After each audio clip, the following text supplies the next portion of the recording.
I'm Ted Gall, and I live here in Ojai. I'm a sculptor. I've done that for over 50 years. In Chicago, when I was 14 years old, I got my first job as delivering artwork out of a graphic studio in Chicago, and it was an animation studio. We would deliver artwork, and then we would come back, and the artist, we'd do an illustration, and the artist would correct it, and they'd go over it, and they'd tell us how to make it really great. So I went back to school and went back to graphics, and I was doing really good contemporary design, very European slick stuff, and did that for a couple of years. I went to the Art Institute of Chicago at nights and did that for about a year, and really loved it, and I started out just working in clay, doing models, and then I went over to the metal area and learned how to weld and start, and that became really fantastic. So I got my first studio, which was a one-car garage in Chicago, and got a set of welding torches and started sculpting and I gravitated towards figurative things. I mean, that's what I liked. I liked abstract forms, but I wanted to be a little bit more literal. So I worked a lot with anatomy. And when I had been at the film studio, one of the guys that I worked with was an old German guy. And he told me my anatomy stunk. It was really bad. So he gave me a Gray's Medical Dictionary. And he said, study this. And I did. And it turns out that, when I was 25, he was 65.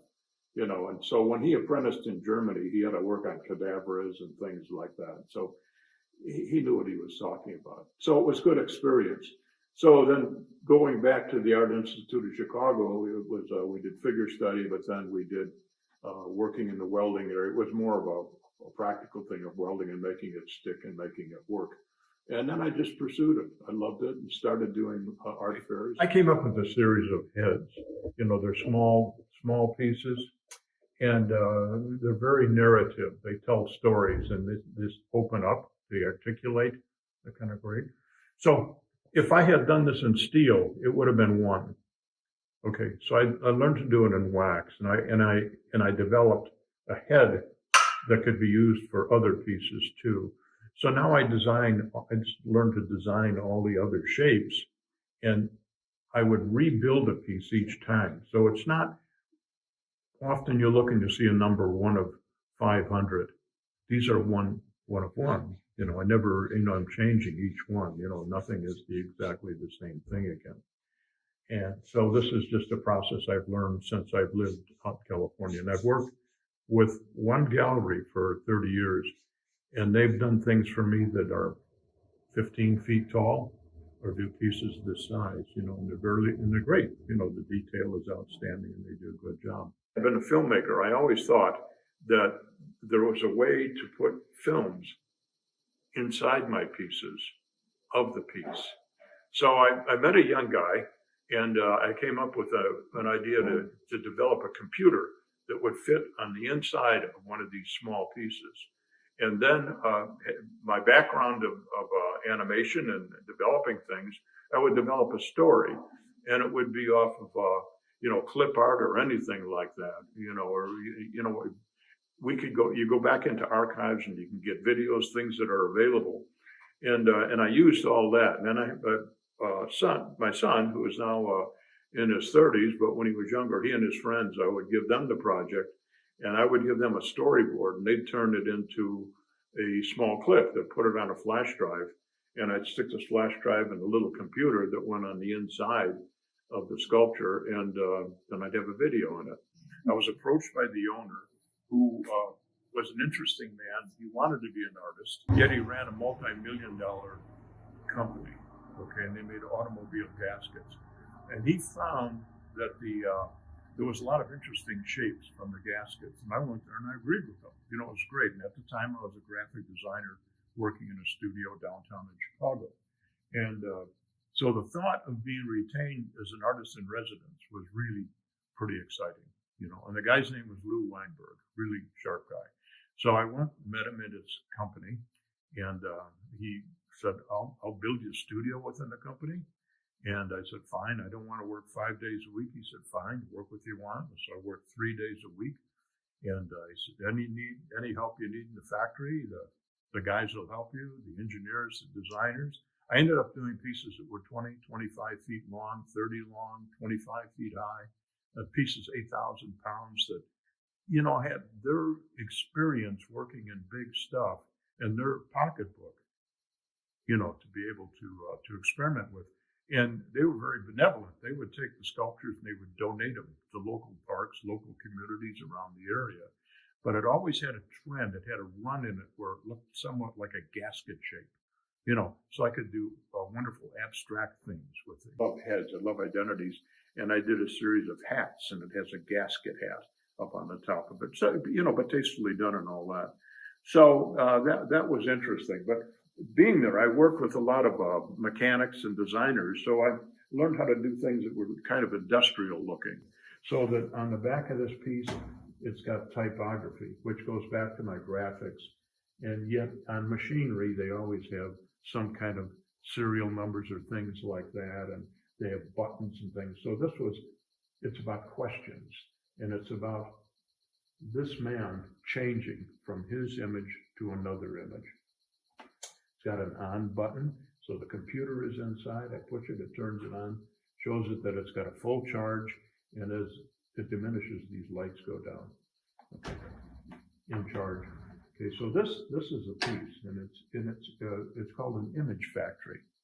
And it's based on a movie that was done in the 30s, and it was a black and white film, and it was about the perfect society, and it was done in Germany. Okay, and so what I'm saying here is that this is the facade of an image factory, and it shows all these different faces, and it really shows what the sculpture is about. It's about a man, this man, that wants a change, and all these different faces indicate something other than physical. It might be some part of his personality. It may be make him more loving, more caring, more intelligent, anything.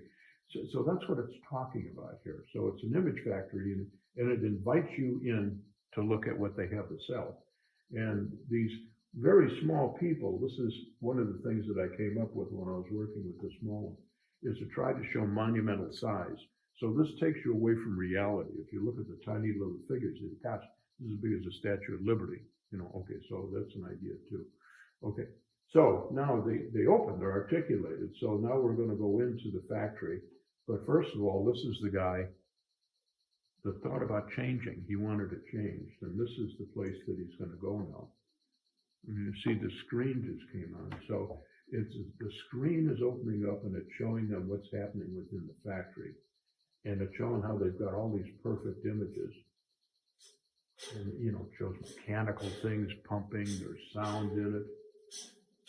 Yeah. And at one point, your picture will be in it because this is a camera. So it'll take a picture of you. They did is they took this one particular woman who was very beautiful, had a wonderful personality, and they tried to clone her. And in doing that, they ruined her. And she became maniacal. So that's what the whole story is about, how their failure to do that. So, and this has got a little magnet in here so that we do that and it turns the film off. Okay. So this one is called the Da Vinci Fantasy. And it's about Leonardo da Vinci when he came up with the concept of flying.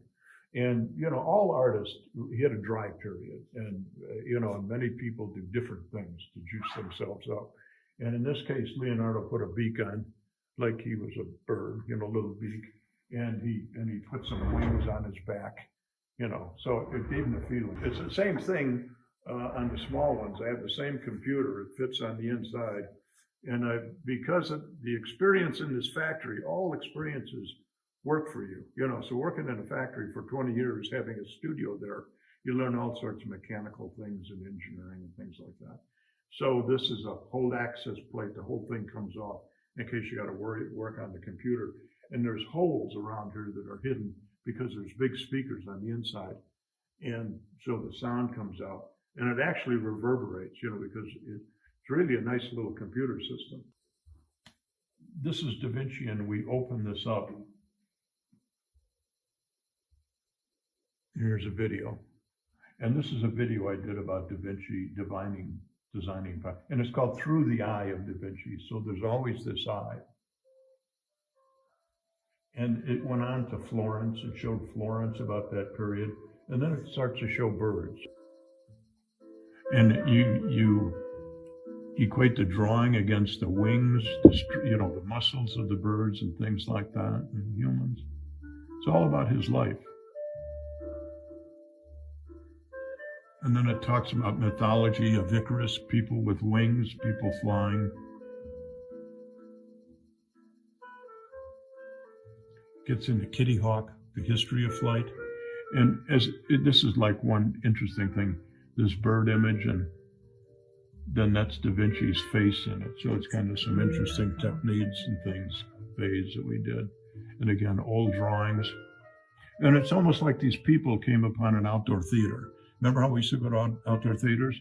So there's a theater now. Here it's showing clips of failed art projects. Flying projects where little wings didn't quite work or get them off the ground. And it goes back into Kitty Hawk again. The whole concept is flight and how it advances through the years. And there's Da Vinci again, and Through the Eye of Da Vinci. I try to keep that same thread going all the time, and the birds flying through his eye. Yeah. And then as technology progressed, the planes became different, became more contemporary, shows the old designs, shows newer designs and how they work. It finally ends up with a rocket taking off at Cape Canaveral and then going back to the skies and to the eye. And in the eye, there's a star constellation of Pleiades, which is kind of nice, kind of interesting. I got nice sepia tones in it. There's people hang gliding. I get nice sepia tones, and it goes with the patina of the piece. And people walking on these branches. It is a birdhouse, and walking on the branches with baggage and broken wings. They go into this very religious-looking place. It's a cathedral, and they go in, and their issues are immediately taken away from them. And this one also opens, and inside you see the people without any of the images anymore. I mean, any of the baggage or broken wings or stuff like that. Since it's a bird house, then there's wings on it. So I kind of carry that through in their work. Translated them into different materials completely. I mean, bronze, old I-beams, things like that. Developing petroglyphs out of paint pens. And these are stories. And this particular story is about the blue coyote. And he was a very vain coyote. He was very beautiful. It's bright, beautiful colors. And you always would look at himself. And he was walking along the edge of a riverbed one day, and he tripped and fell in the mud. And that's why to this day, coyotes are always kind of a dirty gray, But this showed him in his beauty when he was beautiful. And he's walking along with a mirror out in front of him, seemingly, because he is looking at himself all the time. So it was something about vanity. And these are other pieces that were significant to the Hopi period. The Zunis, talked about the Bear Clan going west, and they were looking for rain all the time, and coming up with different images of rain, where there was pierced things with little nails running through and little turquoise beads, and supposedly indicating water dripping down. Again, the bear traveling west, only this time he's impersonating himself as a deer, so he wouldn't scare people, and carrying his own rain cloud with him. So they have beautiful designs, but I just tried and I contemporized them. I just changed them. The whole series. This again was the head. This was all out of welded steel, but it was a gasket hat. And this sat in the conference room, and these were some of the gasket shapes. And you can't even see these little fish things that are floating up there. They were made out of ball punchings from gaskets, and I put them together and make fish out of them. This is a particular project that I started back about a year ago. This piece was done maybe 6 years ago, 7 years ago. A former client saw it and said, I think I'd really like to have that piece, but I want it large. He said, I want a figure that's 9 feet tall. I wasn't really, I didn't really want to get that involved in a big piece at that time. But he pushed, and I said, okay. Well, I went out to the house to see where it was going to go, and it was in Brentwood. It was a gigantic house, and it had an atrium in it that was a shaft that went from the first floor all the way up through the roof, and it had an enclosure, a glass enclosure. And I said, okay, yeah, I'll do it, because it needed more than a 6 foot. So I was going to do it 9 feet tall. And this was the image that we were looking at. And it's based on collections that I have of masks. And this was a particular mask that I collected from Guatemala. And people wore it. It was that size. And it would be strapped to their shoulders. And here it's kind of a fish thing, and it'd walk with it. Okay, so there was a water element within the space, and I thought that I would try to capture that with this. He loved the idea of it, and said, well, let's go for it, and then I wanted to go a step beyond, because the significance of the figure here now I've changed it. I've gone away from just a mask that I found in Guatemala. I've now got a puppet that was created by somebody, and it was created by me, and this is my hand. And he's escaping me. He's running away from me. And whether it's somebody in your family or it's something, when you sell an object, it escapes you, it runs away. And so that was the story that I had here. And this shows an escaping puppet. And I wanted to go a bit farther, because within this atrium that was 25, 30 feet tall, there was now the possibility of another element. And that was to bring in another hand that would be floating from up above, and the strings would now be coming down to the hand, So it would have been outstanding, but he decided that they didn't want to do it. But this was all within the planning. So this is a story of how I had a piece from a trip that I made to Guatemala 30 years ago, and it laid there in my mind all this while. And then all of a sudden I came up with this idea to tie it in with a figure that I had created, and this was me, and it was escaping from me. It was running away. And then years later, it came back again, so I could reinvent it. So going from, this is a piece that the anatomy is good, everything works on it, but now I've looked at it for a period and I find things that I didn't like. So I went ahead and created a new one. So this was a wax, and it doesn't look much different, but it really is. The head is cocked different. All the muscles are bigger. The forms and the legs, I've lengthened the body a bit. It just changed. All these sticks are just there to support it so it doesn't melt or fall down. So I changed the angle, he's pushing. So you can go back and reinvent somebody. You can redo it. You can do a little bit more and kind of make it work for you. And this is when I came in thinking that the possibility of using the other hand, we were looking at it, and I said, well, we can capture. I had a whole air shaft that was going up 25 feet, and I'd have another hand floating up above it. And they would be just as if they were tied around his finger, and coming down. You can see that these people are walking in on these branches, and they're going into this wonderful house, a place that solves their problems.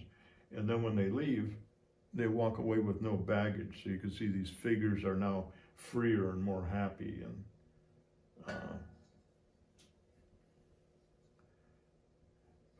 another thing that's changed in the past 3 or 4 years is for years I did patinas that were done with different acids, and I've decided that that's not healthy for me.